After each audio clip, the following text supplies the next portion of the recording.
Bonjour à tous. Aujourd'hui, je reviens sur un verset que l'on trouve dans la Genèse, chapitre 12, lorsque Dieu appelle Abraham.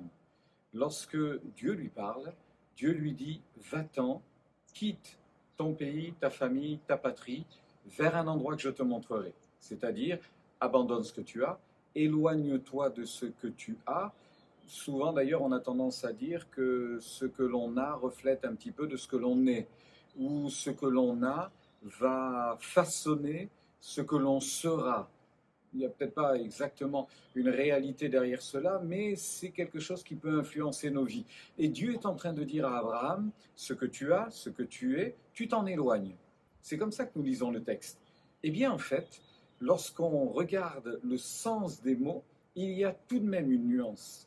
Dans la pensée de Dieu, il faudrait lire le texte ainsi: va vers toi, va pour toi. C'est complètement différent. Vous êtes d'accord avec moi? C'est complètement différent. Dieu est en train de dire à Abraham: abandonne ce que tu avais imaginé pour toi et entre avec joie, avec zèle, avec volonté, vraiment avec, oui, avec beaucoup d'élan dans ce que moi j'ai pour toi. Et frères et sœurs, il y a vraiment une bénédiction à cela pour chacun d'entre nous. Lorsque nous entrons dans les projets de Dieu, forcément, les choses vont mieux. Forcément, il y a réellement un épanouissement dans notre cœur, non pas pour nous-mêmes, vous l'avez compris, mais pour la gloire de Dieu. C'est-à-dire que nous entrons dans les projets que Dieu avait pour nous.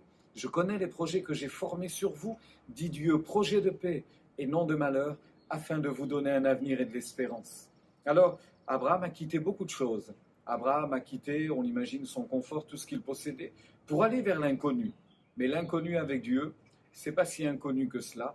L'inconnu avec Dieu, c'est pas si déstabilisant que cela. C'est pas si inquiétant que cela, quoi qu'on en pense, quoi qu'on en dise. J'aimerais vous encourager aujourd'hui en vous disant: si vous faites confiance au Seigneur, si vous entendez sa voix lorsqu'il vous conduit, lorsqu'il vous dirige, lorsqu'il vous inspire, eh bien, vous n'allez pas vous éloigner de ce que vous êtes, mais vous allez pour vous-même, vous allez vers vous-même dans la réalisation des plans de Dieu. Et les plans de Dieu sont parfaits, les plans de Dieu sont glorieux. Et quoi de mieux, dites-moi, que de vivre à la gloire de Dieu, que de vivre pour servir Dieu. Alors je vous encourage aujourd'hui à servir Dieu de tout votre cœur. Je vous encourage pour cette semaine à servir Dieu de toute votre âme et à le laisser tout simplement diriger vos pas. Je vous souhaite une bonne journée.